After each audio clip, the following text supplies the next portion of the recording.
Puji Tuhan. Nah, hari ini saya mau membagi atau mengajar tentang fondasi. Kalau saudara lihat tulisan di belakang ini, kata membangun, ya, yang dibangun generasi. Mulai dari anak-anak yang tadi diserahkan sampai ke depan, itu generasi. Itu keturunan kita di depan. Penting banget. Saya dalam 7 bulan ini jadi keliling lah ke tubuh Kristus, ke gereja-gereja. Sejak Februari semua. Baru dari Banjarmasin, Surabaya kemarin worship seminar, di Sydney, Rock Sydney, semua. Semua saya nonton, semakin saya tahu pulang saya mesti bikin apa.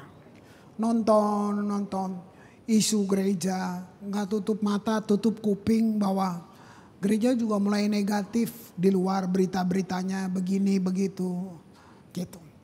Semua lihat orang-orang yang kecewa, sakit hati dengan gereja. Nah, itu semua buat saya perlu definisi kembali gitu.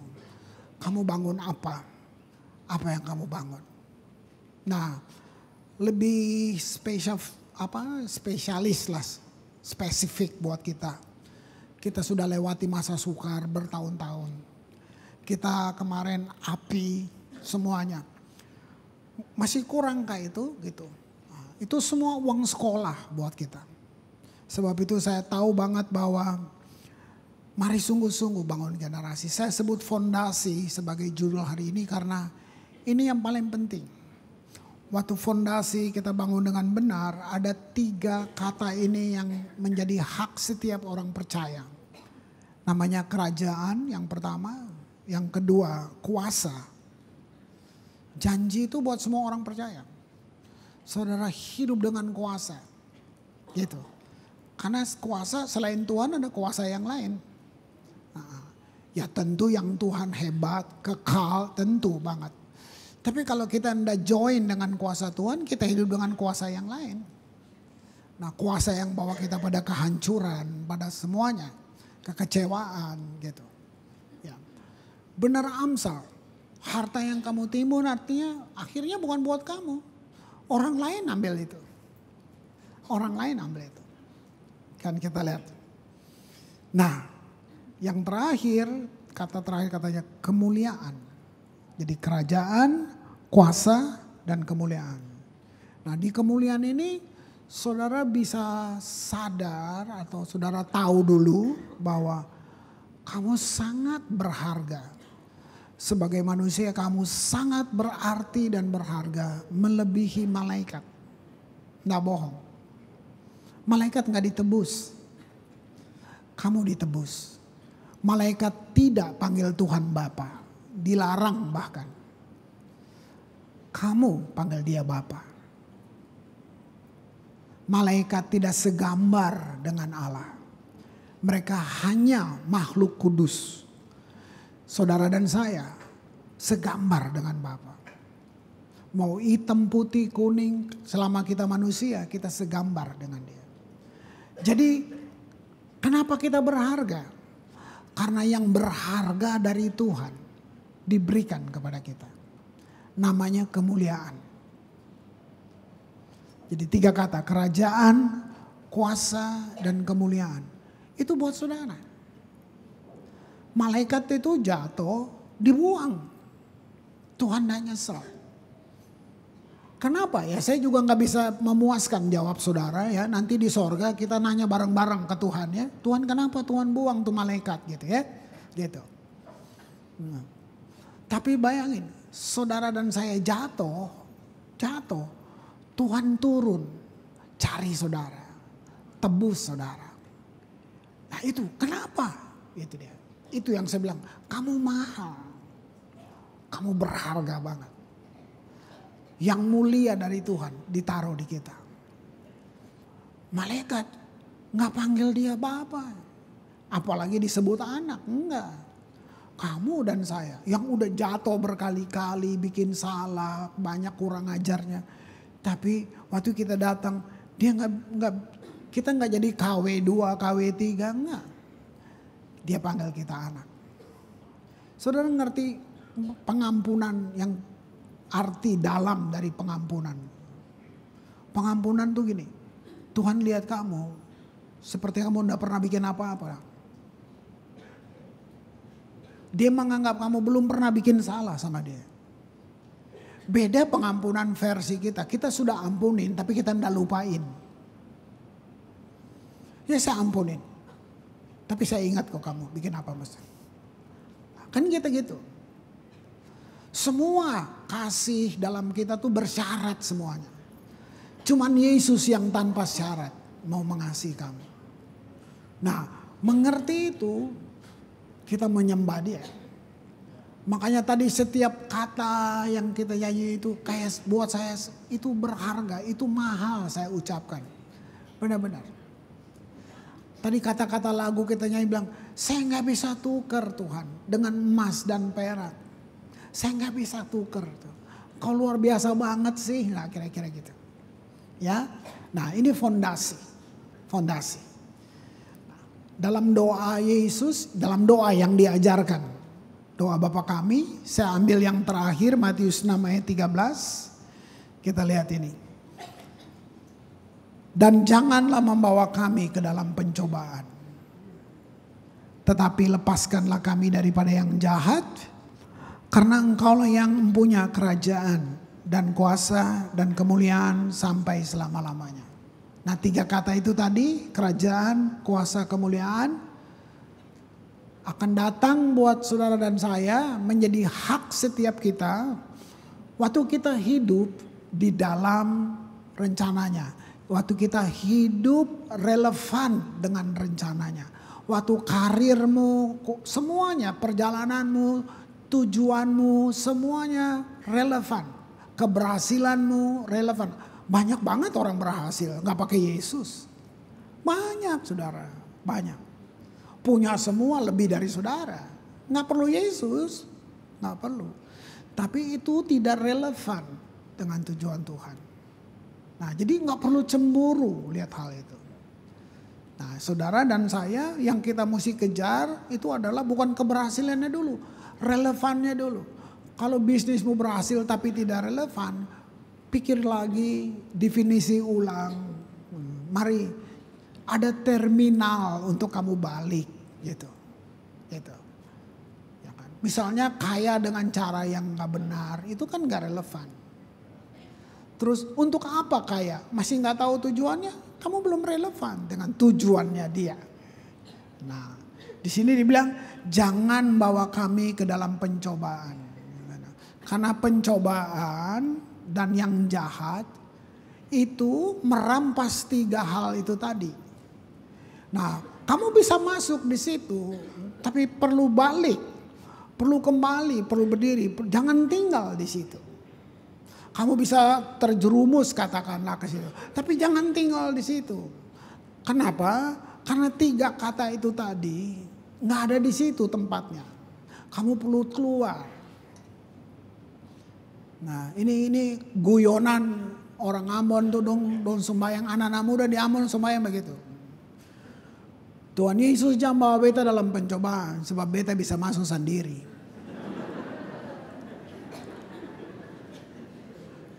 Saya ini Ambon yang di sana-sana tuh di belakang-belakang gunung sana bukan yang sini. Gitu. Ya. Nah, lihat ini. 3 kata ini itu kita punya. Itu hak setiap orang percaya. Nah, fondasi penting. Kalau fondasi kamu benar, kamu tidak usah minta. 3 ini datang untuk kamu secara otomatis. Oke? Mazmur 11 ayat yang ketiga.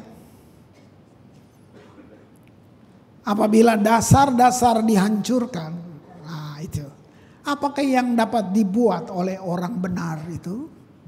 Nah, isu fondasi penting banget.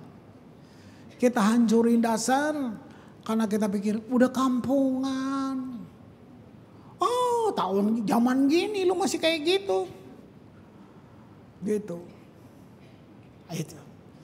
Saya duduk dengan beberapa anak-anak muda tentu dari gereja di saya layanin. Habis itu mau, mari dong om kita ngobrol-ngobrol dong gitu-gitu.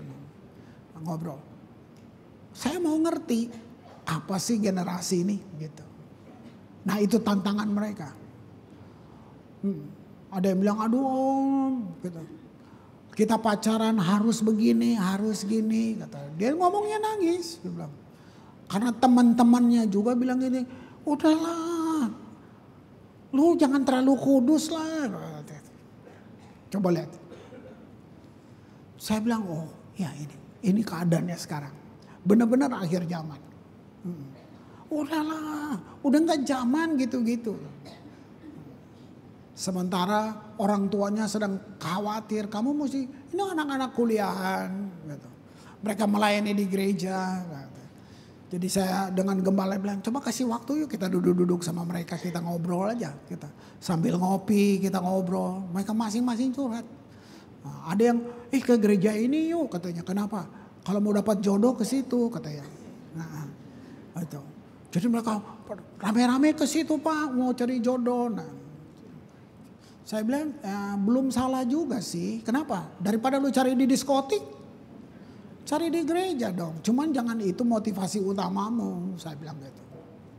Nah, mereka perlu relevan. Maka kalau kamu jawabnya salah, kamu macam-macam. Tapi itu dia. Nah, saya makin pengen tahu, makin pengen pulang cepat untuk bilang fondasi. Yuk kita bikin fondasi yang benar, gitu. Nah ada isu fundamental yang bilang ada dasar-dasar yang udah rusak perlu diperbaiki, cuma kita malas. Kalau malas masih ada harapan, siapa tahu besok rajin gitu. Tapi ini gini, nggak mau perbaiki dasar yang rusak. Kenapa? Karena di atasnya bagus. Nah ini masih bagus, masih ada rumah. Masih bagus, masih sehat, tapi ada dasar yang salah, nggak mau perbaiki. Kalau itu dunia kerja, dunia usaha, kita juga nggak mau perbaiki. Kalau saudara punya restoran, kafe, punya apa aja toko, ada yang salah. Kamu sebenarnya tahu, saya salah nih. Tapi nggak mau perbaiki, kenapa? Coba lihat gini aja laku tuh orang masih belanja. Gitu. Kalau gereja, bisa, gereja juga banyak salahnya. Gitu. Nggak mau perbaiki, kenapa? Tuh masih banyak jemaat tuh, lihat tuh, penuh kan? Nah gitu. Tapi gini, ini kalau dalam konteks gereja ya, dalam konteks gereja. Kita bisa bawa dunia masuk ke sini supaya orang tertarik. Kita bikin pertunjukan, kita bikin panggung, kita bukan bangun mesbah, kita bangun panggung dan menarik, bikin atraksi. Tapi rohani kedengarannya. Kita bikin hiburan yang rohani dan orang senang. Itu sedih saudara. Karena esensi dari ibadah, pujian, penyembahan itu bukan hiburan. Esensinya dari satu ibadah itu adalah hati yang hancur yang datang. Jadi kita nggak bangun panggung di sini. Nah, saya menonton, saya keliling lama nih 7 bulan saudara, ya gitu. Dalam 1 bulan aja ke satu kota saya 2 kali, ke Banjarmasin bolak-balik 2 kali. Kemarin ada worship seminar, judulnya Mengejar Tuhan, wah keren banget, judulnya keren, gitu. Semua gereja-gereja datang. Nah, saya tahu banget sampai di situ saya bilang, kalau kita berani bikin kayak gini, harusnya yang bikin harus jadi model. Kalau enggak kita cuma bikin acara, kita bikin. Tapi saya ngomong, saya bilang kalian berani bikin ini, harusnya kalian jadi model di kota ini. Nah itu sebabnya kita tidak pernah bikin event, kita nggak. Yuk kita bangun fondasi dulu yang baik. Fondasi penting, saudara, fondasi penting. Fondasi itu adalah saudaraku hidup orang benar dari situ. Kita bergantung pada fondasi itu. Memperhatikan dasar atau fondasi penting buat kelanjutan hidup kita. Untuk saya melihat generasi yang di bawah saya ini sangat penting untuk saya perhatikan fondasi. Saya kumpul dengan staff, dengan semua, saya bilang, saya tidak mau tinggalkan legacy. Bukan itu. Tapi saya mau nilai yang saya sudah ajarkan puluhan tahun di sini, itu dihidupi generasi ke generasi. Buat apa? Cuman wah Kris Manu sama, jangan. Tapi nilai yang saya ajar bertahun-tahun. Hidupin dia, hidupin terus. Ada namanya sustained power, dia terus berlanjut, kuat terus berlanjut sampai generasi ke generasi. Gitu. Apa artinya nama besar, apa artinya semua, dan dia habis karena tidak ada generasi yang bawa nilai itu. Habis begitu saja. Itu. Ini saya ngomong ini tahun ke-25, Saudara. Tahun ke-25. Nanti November ini kita celebrate, kita ucapan syukur ulang tahun kita yang ke-25. Sebab itu kita terus coba ngajar kembali. Kalau perlu betulin lagi fondasinya. Nah, gak perlu malu. Gitu. Nah, apa yang Alkitab bilang tentang fondasi? Apa kata Alkitab tentang fondasi? Kalau kebutuhan adalah fondasi, berjaga-jagalah. Sebab di mana kebutuhan tidak bisa lagi menjawab kamu. Dengan kata lain, kebutuhan bukan fondasi. Apa aja bisa terjadi dengan orang lain. Tapi kalau fondasimu benar, itu semua nggak bisa mempengaruhi fondasi kamu. Kita tawan teman baik, kita teman semua tiba-tiba satu berantakan, satu semuanya. Nah sebenarnya kita boleh berteman, tapi fondasi kita ternyata nggak sama. Yang satu nggak betul, yang satu terus jaga fondasinya. Itu penting. Kenapa orang susah dibangun? Karena fondasinya nggak betul. Kita hanya orang Kristen, kita hanya beragama. Karena kita nggak betul, kita susah dibangun. Itu tentang hak pilih kita. Jangan pamer karunia. Karena karunia bukan fondasi. Karunia bukan fondasi. Gitu. Jujur, anak-anak saya semua yang melayani ini, mereka berdarah-darah lah. Sama kita semua. Kita tahu apalagi kalau kita pinter nyanyi. Kita semua ingin kok dibilang gitu. Semua ingin. Tapi mereka sudah dilatih semuanya. Sampai gak ada yang ngerasa diri inti. Gak perlu. Saudara bisa lihat worship leader kalau mereka nggak pimpin penyembah, mereka di choir, mereka nyanyi, mereka nggak ada yang ngerasa inti karena sudah dilatih, gitu. Membangun tim ini bertahun-tahun. Bagaimana tersinggung nggak mau latihan, tersinggung nggak mau datang, oh itu kita bantai habis. Siapa tersinggung, singgung terus. Ya itu. Mesti karena kita mesti rubah semua. Ini fondasi. Ya, gitu. Fondasi dari segala sesuatu disebut firman Tuhan. Yohanes 1 ayat yang ketiga, segala sesuatu dijadikan oleh Dia. Dan tanpa Dia tidak ada sesuatu pun yang telah jadi dari segala yang telah dijadikan. Itu fondasi. Sampai di sini berarti saudara tahu firman segalanya. Bergaul gak dengan firman? Apakah dia kaca pembesar buat kamu? Apakah dia tempat kamu melihat semuanya di situ? Gitu. Atau masih buku-buku filsafat yang lain. Literatur lain. Gitu. Bayangin. Firman. Segala sesuatu dijadikan oleh Dia. Oleh firman itu. Tanpa Dia. Bayangin. Luar biasa gak? Wow. Jadi dari awal penciptaan semuanya firman itu penting. Ibrani 11 ayat yang ketiga. Karena iman kita mengerti. Nah, lihat iman ya. Jadi bukan kemampuan akademis. No.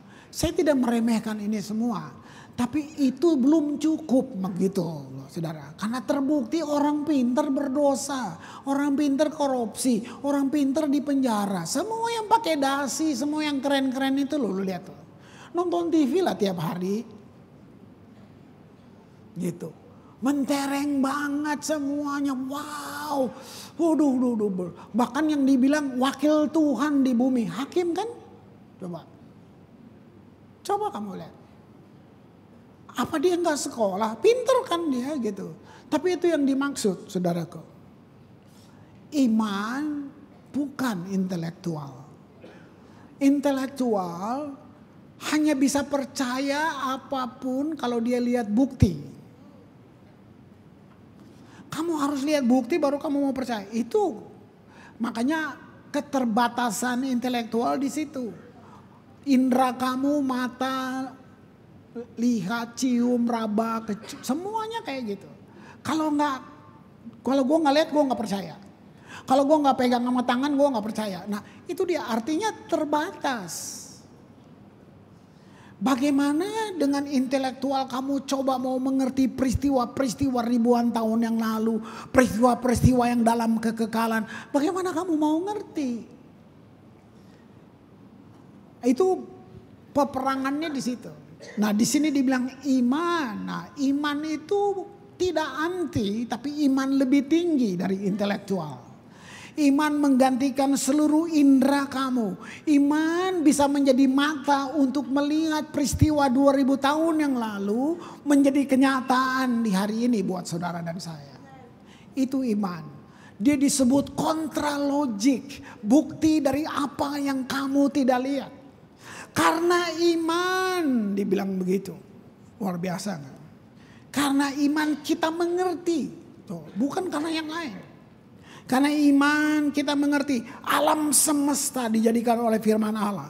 Sehingga apa yang kita lihat terjadi dari apa yang tidak kita lihat. Ya, itu dia. Kontralogik. Nah itu. Kata alam semesta dari kata olam. Yang artinya olam haba itu ya, bisa juga dunia yang akan datang. Jadi yang sekarang sampai yang akan datang. Bayangin. Itu dijadikan oleh firman. Jadi waktu saudara dan saya hidup di luar firman, itu masalah. Itu masalah banget.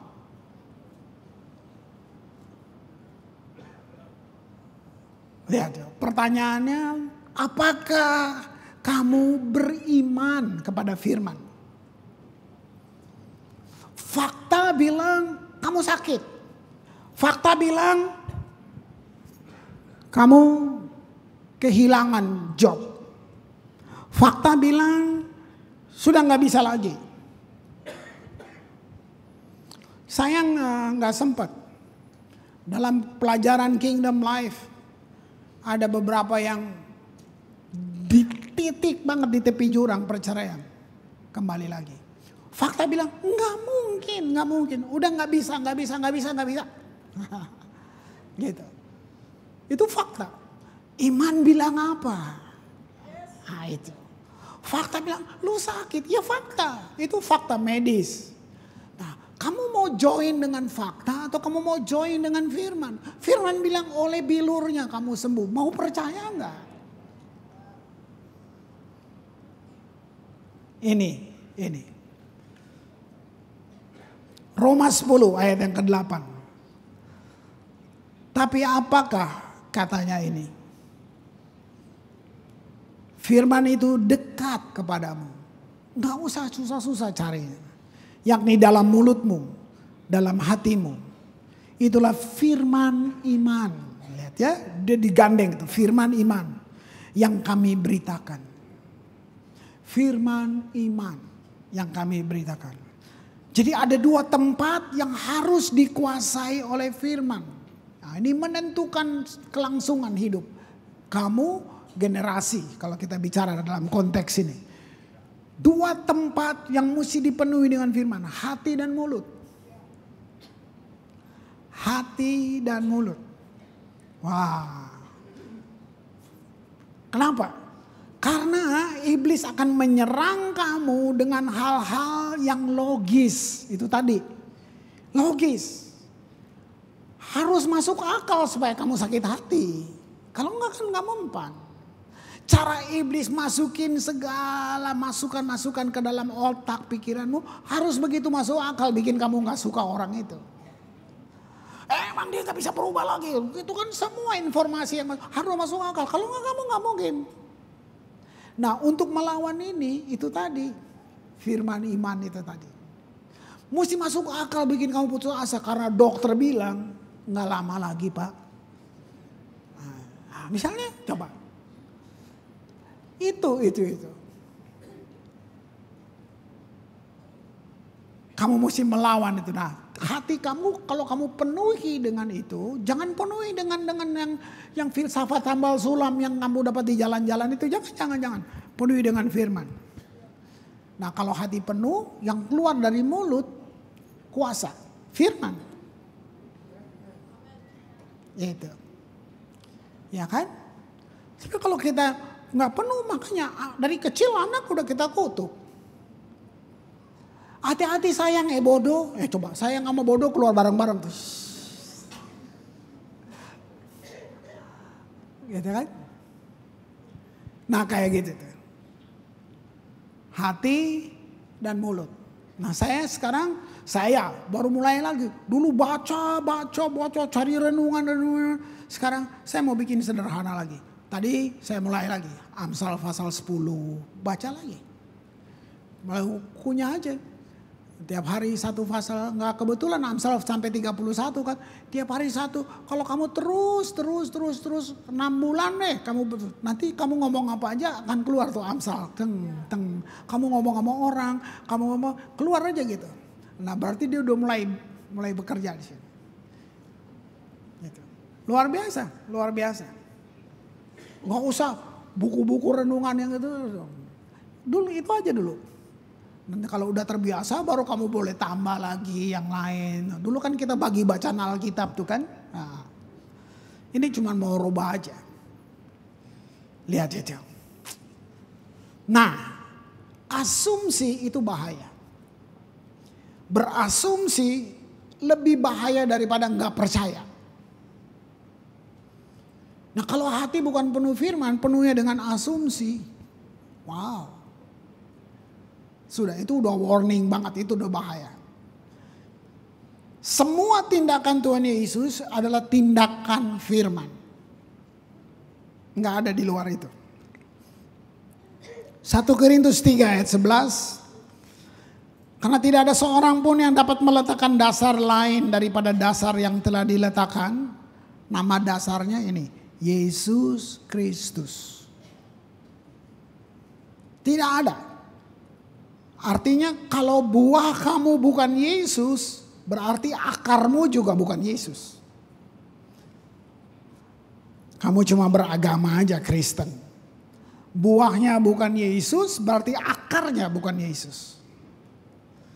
Nah pekerjaan kita diuji dengan api. Mau kamu bangun dengan emas, perak, permata, dengan rumput kering, dengan jerami. Semua diuji dengan api.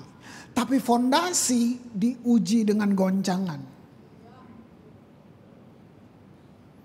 Itu penting. Makanya saudara, kita perlu bangun, benari lagi fondasi. Nah masing-masing saudara, Roh Kudus akan tuntun, akan kasih tahu apa di sisi mana yang saya mesti perbaiki ya. Nanti bocornya di situ terus soalnya. Jadi gaya hidup kita yang terbaik adalah fondasi itu dibangun. Nah, fondasi kerajaan Allah bukan menerima.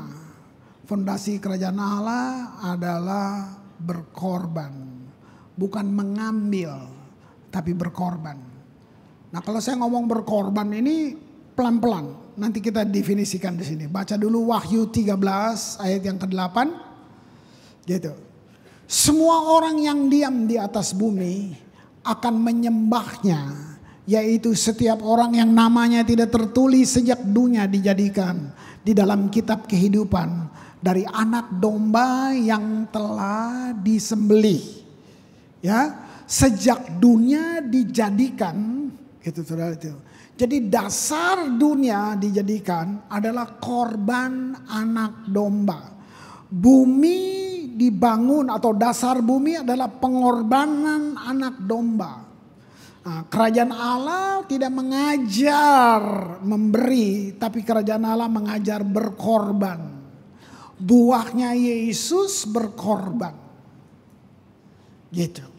Buahnya Yesus berkorban. Kalau kita, ini sudah makanan orang dewasa nih, kalau saudara sudah di sini, ya kan? Nah, sebab itu, saudara lihat kenapa kolektor di stop, semua di stop. Sebab kita mau dewasa, karena ngerti, gitu. Kalau nggak ngerti, nggak apa-apa, gitu. Kamu nggak beri, itu kamu nggak ngerti, gitu. Saya nggak mau disuruh-suruh, gitu. Kalau kamu ngerti, itu kamu dewasa. Nah, waktu kamu beri, kamu bukan beri, kamu berkorban. Itu beda. Nah, sampai di sini saya nggak ketakutan, apapun di luar nggak jadi ancaman buat saya. Karena dasar yang saya bangun, gini, fondasi itu bukan kuat loh. Kuat nggak cukup. Fondasi harus benar. Kuat belum tentu benar. Tapi kalau benar pasti kuat. Ayo, benar pasti kuat. Mazmur 100 ayat 4. Gitu. Masuklah melalui pintu gerbangnya. Itu tadi yang saya baca, password. Gitu. Ada password kamu mau masuk ke pintu gerbang ini. Gitu. Di sini dibilang masuklah melalui pintu gerbangnya dengan nyanyian syukur. Nah, bahasa Indonesia terjemahannya gitu. Tapi terjemahan yang bilang sacrifice of praise, korban. Kita bukan ngambil, bukan memberi bahkan. Kita berkorban. Pujian penyembahanmu mesti dalam bentuk korban. Berarti gini, hati kamu ada yang ikut ke situ, gitu. Ya kan? Kalau kamu taruh uang 50.000 senyum. Ya, kalau dulu kantong kolektor lewat gitu kan. Nah, apalagi uang kembalian beli permen. Oh, tuh gak mikir. Kling.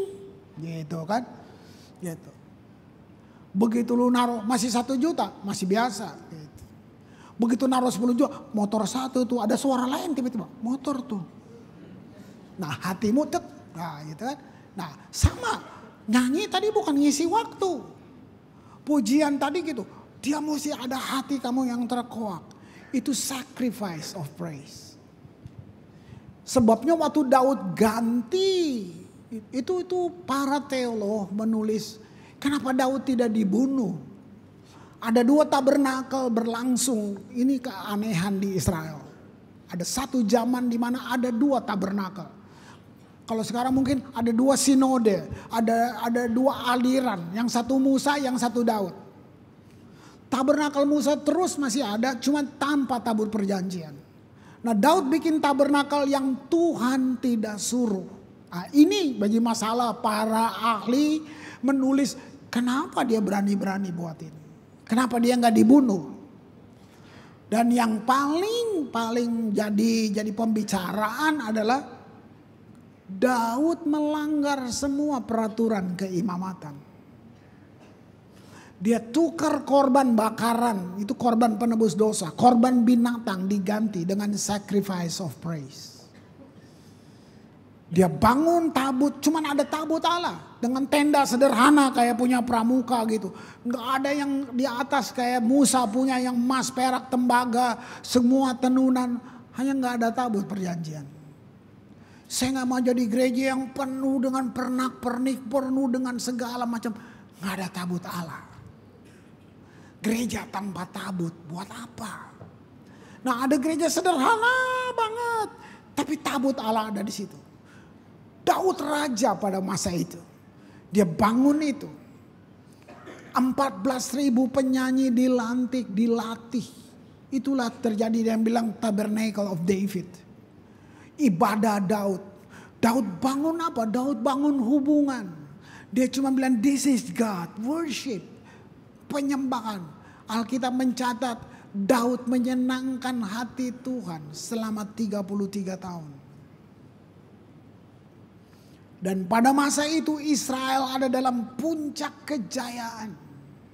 Israel menjadi bangsa yang dipimpin oleh penyembahan. Mereka bangsa penyembah. Lagu kebangsaan Israel yang saudara nyanyi tadi di awal ibadah. Sebab Tuhan baik.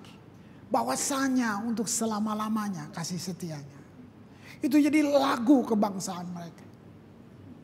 Waktu semuanya gagal.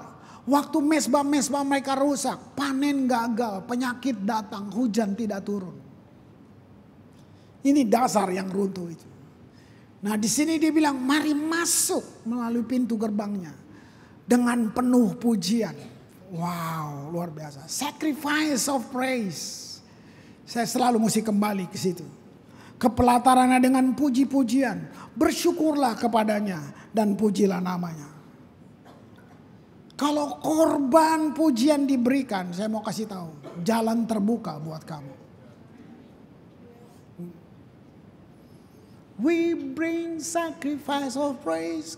Jadi kita di Persia, kami bawa pujian. Nah, makanya biasa. Maksudnya kami bawa korban pujian. Korban.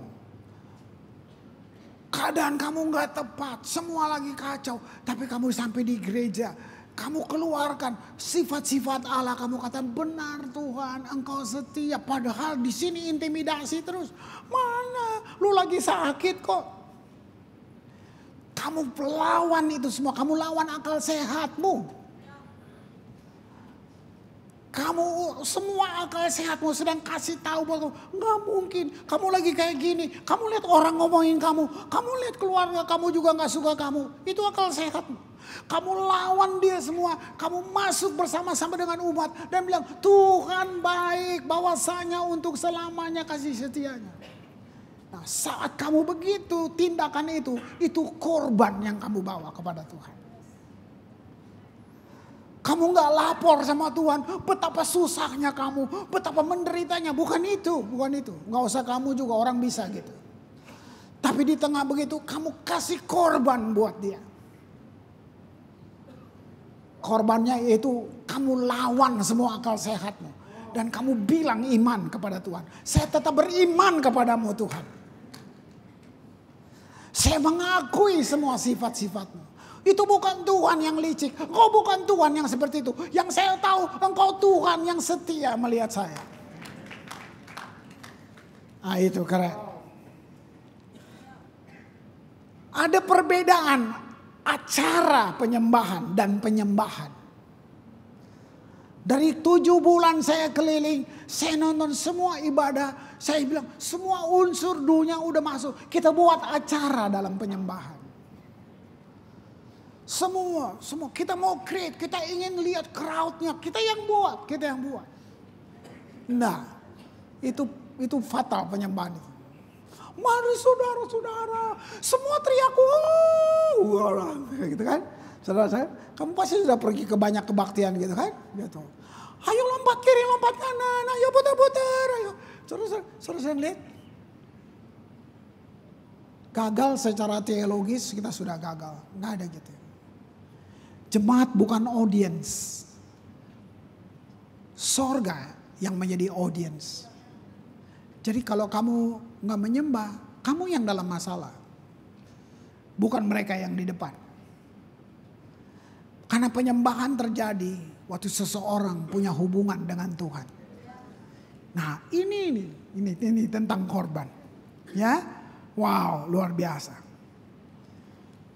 Lihat itu. Dasar yang perlu dihancurkan adalah dasar agama. Apa itu? Agama yaitu Yesus yang ditambahkan yang lain. Yesus kurang, tambah ini. Itu perlu dihancurkan. Gitu.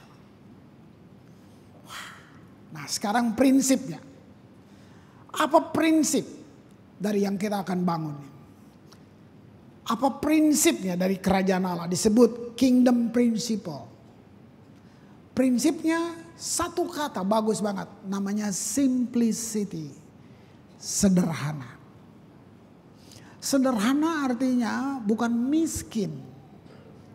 Miskin tuh lu salah sendiri. Lu baca Amsal deh. Tangan orang malas membuatnya miskin. Gitu. Apa yang dikerjakan orang benar dengan tangannya. Wah, kamu lihat itu ya. Ini di Talmud, saya dapat ini di Talmud Yahudi. Apa yang dikerjakan orang benar dengan tangannya. Artinya gini, tangan lu pakai kerja. Dia bilang gini, apa yang dikerjakan orang benar dengan tangannya akan jadi emas. Keren gak tuh? Karena kamu orang benar, lu bekerja, lu cuma jual siomay lah. Tapi karena lu orang benar, itu siomay karismatik. Lihat itu. Nah, kita lihat Lukas 5, Matius 11 ayat 25 sampai 27. Pada waktu itu berkatalah Yesus, aku bersyukur kepadamu Bapa, Tuhan langit dan bumi, karena semuanya itu engkau sembunyikan bagi orang bijak dan orang pandai. Lihat, bijak, pandai. Ini artinya mereka memenuhi persyaratan akademis. Tadi saya sudah jelasin apa itu iman di atas. Oke, gitu. Jadi salahkah kamu sekolah? Nanti dulu, nggak salah. Ini, nanti dulu. Ada kecerdasan intelektual, tapi ada kecerdasan spiritual. Nah, ini yang penting. Ini yang dimaksud. Engkau sembunyikan bagi orang bijak dan orang pandai. Tapi engkau nyatakan kepada orang kecil. Nah, orang kecil itu kayak saya kecil. Bukan. Lu jangan percaya. Ini ukuran. Nah, nanti. Apa kecil? Kecil itu simplicity. Itu dia. Kecil itu yang dibilang sederhana. Engkau sembunyikan kepada orang bijak, engkau sembunyikan kepada orang pandai, tapi engkau nyatakan kepada orang yang sederhana, bukan miskin, nanti dulu. Sederhana diterjemahkan gini, tidak rumit. Jangan buat hatimu rumit. Jadi Tuhan mau masuk juga susah, rumit. Gitu. Apa yang disembunyikan bagi orang bijak? Pewahyuan tentang kerajaan Allah, kuasa dan kemuliaan itu tadi. Dirahasiakan. Wow. Terus. Ya Bapa, itulah yang berkenan kepadamu. 27. Semua telah diserahkan kepadaku oleh Bapakku, dan tidak seorang pun mengenal anak selain Bapa, dan tidak seorang pun mengenal Bapa selain anak. Dan orang yang kepadanya anak itu berkenan menyatakannya. Coba lihat. Yesus Tuhan, dia buat simplicity. Supaya kita bisa terima. Kalau Yesus jadi dewa yang bercahaya-cahaya, lu gak bisa, sulit banget lu ketemu dia. Dia mesti sederhana banget gitu. Lukas 12 ayat 32. Janganlah takut, hai kamu kawanan kecil. Janganlah takut, kamu yang sederhana. Karena Bapamu telah berkenan memberikan, apa yang diberi? Kerajaan itu kepadamu. Saya pikir isu sederhana ini mesti terus saya dengungkan buat kita di Ambon. Ingat, bukan miskin loh. Bukan miskin. Tuhan malu kalau lu miskin. Dia raja. Tapi ini yang saya maksud, tidak rumit. Nah, terakhir. Mari choir, worship team, mari naik. Jangan lupa bahwa kesederhanaan penting. Ya. Nah, lihat ayat ini 1 Korintus 1 25 sampai 28. Yang bodoh dari Allah. Nah, jangan salah ngerti. Kalau gitu saya usah sekolah-sekolah lagi. Itu salah, lu jangan dengar pendeta kayak gitu ya. Gitu, oke? Yang bodoh dari Allah. Maksudnya bodohnya tuh bayangin kamu dibandingin sama Allah. Ya bodoh lah. Gitu.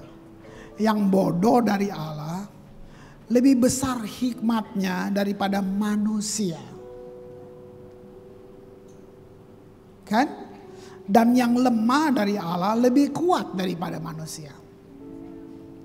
Ingat saja saudara-saudara, bagaimana keadaan kamu ketika kamu dipanggil. Saya ini berakar dia. Saya tahu siapa saya. Jam 11 malam anak saya tadi malam kita chattingan. Kita telepon, ini dia dari Amerika, saya telepon. Dia bilang, Deborah habis nonton Lion Pak. Deborah ingat Papa. Apa itu? Dia bilang, ini true story. Ada anak India yang umur 5 tahun hilang di kereta. Dan jarak dengan mamanya ribuan mil. Jadi kakaknya berusaha cari nggak ketemu. Puluhan tahun pun. Dia masuk sampai dia lari mau diculik, disegak. Wah, Deborah cuma ingat Papa punya hidup masa kecil. Yang Papa bertahan makanya bisa ada Deborah hari ini. Kita nangis tadi malam dia bilang. Akhirnya dia dipelihara sama bule, dia sekolah semua. Terus dia cari kampung dia di India dan dia dapat. Dia minta izin sama orang tua angkatnya dia. Boleh nggak saya pulang ke kampung saya? Sampai di kampung dia lihat rumahnya udah kayak kandang ayam. Dia cari, dia tanya udah orang-orang yang udah nggak kenal dia. Dia sebut nama dia dan bilang, ibu saya namanya ini. Dia cari, ada di satu tempat. Ibunya sudah tua, sudah reot banget. Waktu ketemu, mereka pelukan dan nangis. Dia bilang, kakak dia yang nyari dia mati, ketabrak kereta. Waktu dia WhatsApp bulenya, dia bilang gitu. Saya tetap hormatin kamu sebagai orang tua yang besarin saya. Tapi saya sudah ketemu mama saya. Kamu lihat? Apa yang baca firmannya, kasih keluar firmannya, jangan kasih lihat keris ya.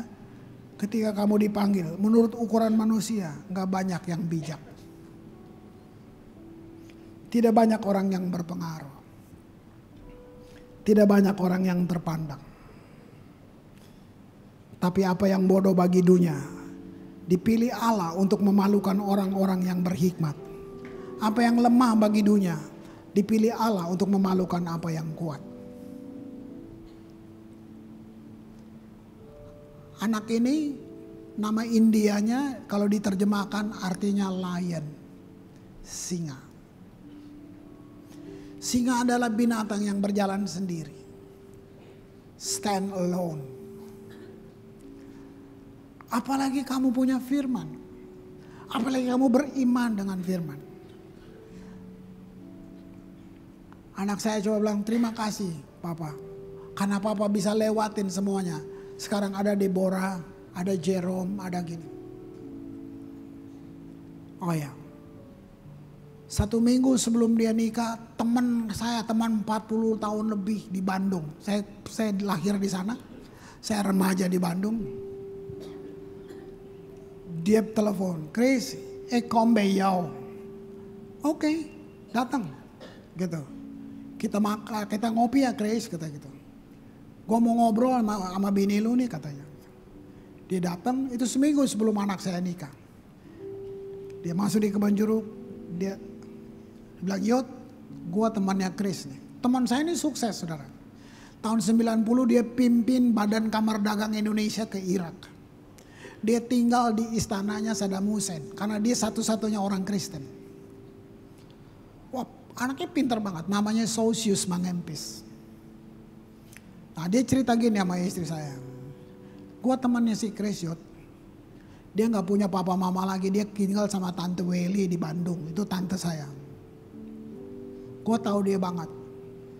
Si Chris ini jangankan masa depan. Masa besok aja gak punya. Anak saya yang perempuan lagi gini, masa sih Pak? Gitu. Tapi sekarang hidup dia lebih baik dari saya. Dia bandingin. Gitu. Itu dia. Kalau saudara baca ayat tadi. Ingat saja bagaimana kamu dipanggil. Siapa kamu? Kamu punya apa? Saya masih main gitar tahun 80-an, belum khotbah. Melayani di kota Bandung. Satu keluarga Damapoli, orang Manado, lapor ke saya, ngobrol. Saya tidur di rumahnya, dia bilang gini, Chris, ngana bawa terus tuh Alkitab. Nanti Alkitab bawa ngana kemana-mana. Waktu itu kayak, wow, nggak jadi apa-apa. Tapi saya belum pernah dengar ada kata-kata bagus itu. Cuma dengar, oh makasih Om. Hari ini saya berdiri di sini. Berapa sih gaji pendeta? Kita nggak hidup dari gaji, kita hidup dari berkatnya. Tapi saya sudah bawa istri saya ke 5 benua. Karena Alkitab. Nanti habis ini saya dengan tim ini kita akan ke Semarang. Untuk gereja 1 Semarang ada seminar worship. Kita berkati mereka di sana. Minggu depannya saya ke Perth, ke Brisbane. Apa coba? Cuma karena Alkitab. Cuma karena Alkitab. Apa yang bodoh dari dunia dipakai untuk mempermalukan hikmat dunia.